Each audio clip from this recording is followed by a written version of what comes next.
Morning students. आज हिंदी के अंदर अपना टॉपिक है क्रिया। क्रिया किसे कहते हैं, क्रिया के बारे में पढ़ेंगे। पहले मैं क्रिया की परिभाषा बताती हूँ आपको। क्रिया क्रिया किसे कहते हैं। पहला क्वेश्चन अपना बनता है, क्रिया किसे कहते हैं? जिन शब्दों से किसी कार्य के करने या होने का पता चले, या तो करने का या होने का जहाँ पता चलता है, उन्हें हम क्रिया कहते हैं। जैसे राधा गाती है, राधा क्या कर रही है? गाती है, उसका कार्य है गाना, उसकी क्रिया भी है। अब क्रिया के मूल रूप को धातु कहते हैं। क्रिया के मूल रूप को क्या कहते हैं? धातु। ये क्वेश्चन भी बनता है, क्रिया के मूल रूप को क्या कहते हैं, या क्रिया का मूल रूप क्या कहलाता है? तो धातु। अब जैसे मैंने कुछ शब्द लिखे हैं, लिख, पढ़, सुन आदि, ये मूल शब्द है।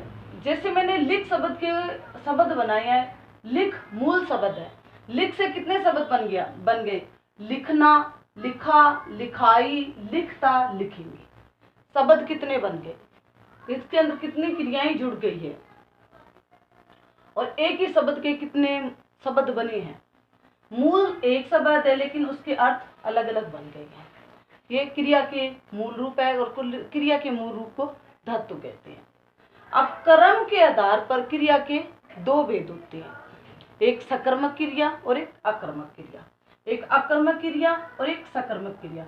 जो अकर्मक क्रिया है, ए प्लस कर्म, यानी इसको मैं ऐसे भी लिख सकती हूँ कि कर्म के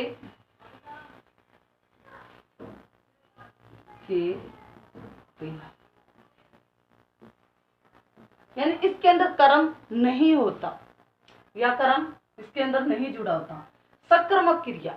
अब सकर्मक क्रिया कौन सी होती है? इसको देखो, इसको ऐसे लिख सकते हैं, स प्लस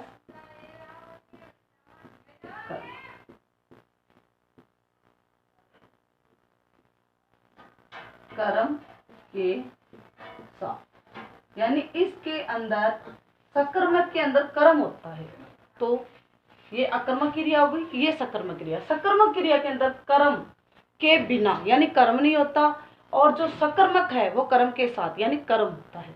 अब मैं अकर्मक और सकर्मक की पहले परिभाषा बताती हूँ आपको। अकर्मक क्रिया, जिन क्रियाओं में कर्म नहीं होता और क्रिया का प्रभाव कर्ता पर पड़ता है। जो क्रिया है उसका प्रभाव कर्ता पर पड़ेगा। जिन क्रियाओं में कर्म नहीं होता और क्रिया का प्रभाव कर्ता पर पड़ता है, वहां अकर्मक क्रिया होती है।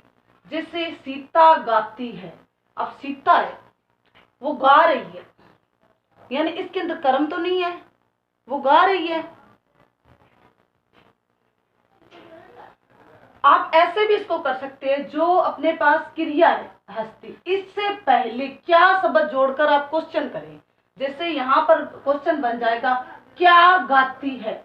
तो अगर आपके पास आंसर आए, उत्तर मिले, तो वो सकर्मक होगी। अगर उत्तर ना मिले तो वो अकर्मक क्रिया होगी।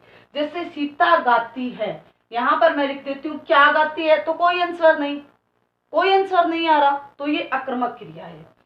क्योंकि जो सीता है वो, और उसका कर्म नहीं है, वो गा रही है बस। अब बच्चा रो रहा है। अब बच्चा रो रहा है, अब रोना क्रिया है। इससे पहले क्या लगाती हूँ और क्वेश्चन करती हूँ, क्या रो रहा है, तो कोई आंसर नहीं है, तो ये भी अकर्मक क्रिया का है, क्योंकि बच्चा है वो करता है। दौड़ रहा है, अब दौड़ना क्रिया है, क्या दौड़ रहा है, तो कोई आंसर नहीं है, तो ये अकर्मक क्रिया है। अब सकर्मक क्रिया का फल कर्ता को छोड़कर कर्म पर पड़े, यानी कर्ता को छोड़कर कर्म पर जिस क्रिया का प्रभाव पड़े, वहां सकर्मक क्रिया होती है। जैसे मैंने उदाहरण लिखा है, दीपक कहानी पढ़ता है। अब जो क्रिया है उससे पहले हम क्या लगाते हैं, क्या पढ़ता है, तो यहाँ उत्तर आ गया कहानी। जैसे पहले मैंने आपको बताया, वैसे ही मैंने यहाँ भी क्वेश्चन किया, जो क्रिया है, क्रिया से पहले हम क्या लगा के क्वेश्चन करते हैं, क्या लगाया, क्या पढ़ता है, तो यहाँ पर कहानी। जब उत्तर अपने पास आ रहा है तो ये सकर्मक क्रिया होगी। जैसे मैंने लिखा है मीना कपड़े सील रही है। अब रही है, रही से पहले क्या सील रही है। अब मैंने क्या सील रही है, सीलने से पहले मैंने क्या लगाया और क्या सील रही है, तो कपड़े। उत्तर आ रहा है तो ये सकर्मक क्रिया होगी।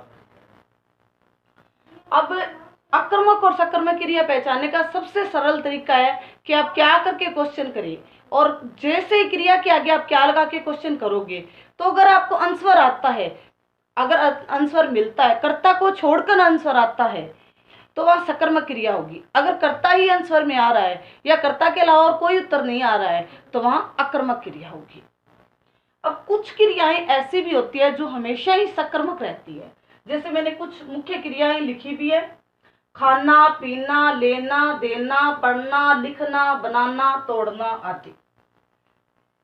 तो इसका मैंने एक उदाहरण लिखा है। जैसे ये क्रियाएं ऐसी क्रियाएं होती है जिसमें अप्रत्यक्ष रूप से कर्म छिपा होता है। इन क्रियाओं के अंदर देखने से या प्रत्यक्ष रूप से तो पता नहीं चलता भी इनके कर्म होता है, लेकिन अप्रत्यक्ष रूप से इसमें कर्म छुपा होता है। जैसे मैंने एक उदाहरण लिखा है, पिताजी पढ़ रहे हैं।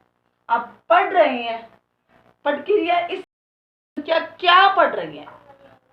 अब क्या लगाते ही क्वेश्चन यहाँ क्या पढ़ रहे हैं, क्या पढ़ रहे हैं, तो वो कुछ न कुछ तो कर रही हैं, पढ़ रहे हैं। अखबार भी हो सकता है, किताब भी हो सकती है, पत्र भी हो सकता है, यानी कुछ न कुछ तो आंसर आ रहा है, लेकिन वो अप्रत्यक्ष आंसर है, तो यहाँ क्रिया सकर्मक रहेगी हमेशा ही। अब इसके बाद क्रिया के अंदर जो मैंने पहले आपको कराया, कर्म के आधार पर क्रिया के 2 ही भेद होते हैं, लेकिन संरचना के आधार पर क्रिया के 5 भेद होते हैं।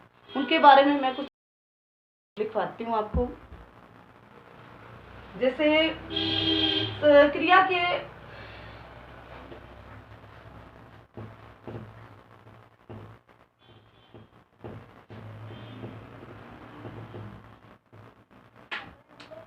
सामान्य क्रिया, इसमें 5 भाग होते हैं इसके।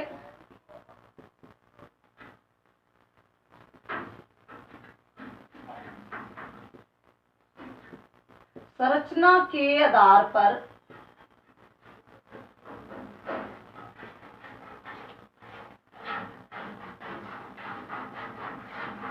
क्रिया के 5 भेद होते हैं,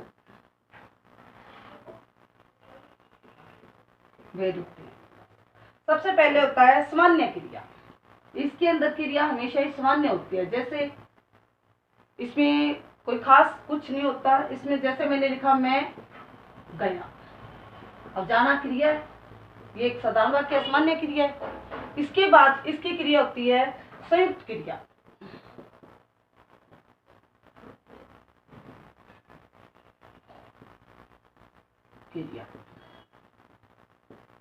इसके अंदर 2 क्रियाएं जुड़ी हुई होती है। जैसे मोना खाना बना रही है। अब इसके अंदर है संयुक्त है, मोना खाना बना रही है, खाना और बनाना दोनों क्रिया और इसके अंदर क्रिया जुड़ी हुई है। इसके बाद इसका तीसरा भाग होता है नाम धातु क्रिया।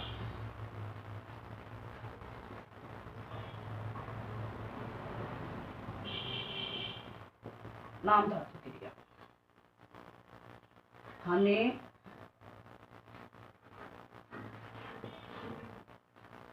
अनाथ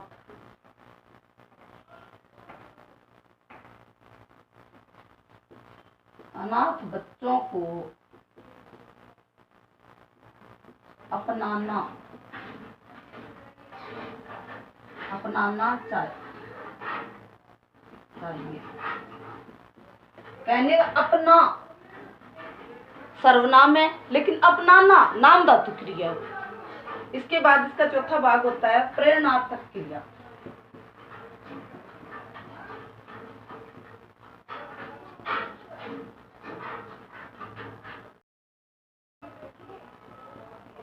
प्रेरणार्थक क्रिया के अंदर कर्ता स्वयं काम ना करके किसी को प्रेरणा देकर दूसरे के द्वारा काम करवाता है, वह प्रेरणार्थक क्रिया होती है। जैसे मैंने एक उदाहरण लिखा है, राम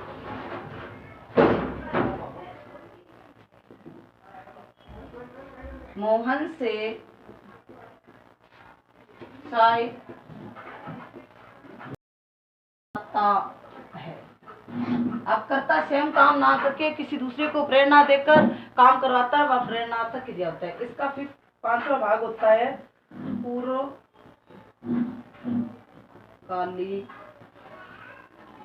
क्रिया।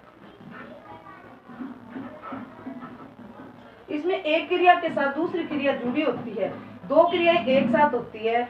जैसे वह खाना खाकर चला गया।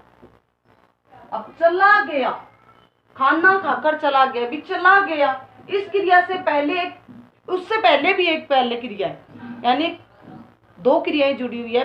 लास्ट या ये कैसे, वह खाना खाकर चला गया, चला गया, अंतिम क्रिया से पहले क्रिया होती है, वहां पूर्वकालिक क्रियाएं होती है। अपना क्रिया टॉपिक हुआ कंप्लीट। धन्यवाद।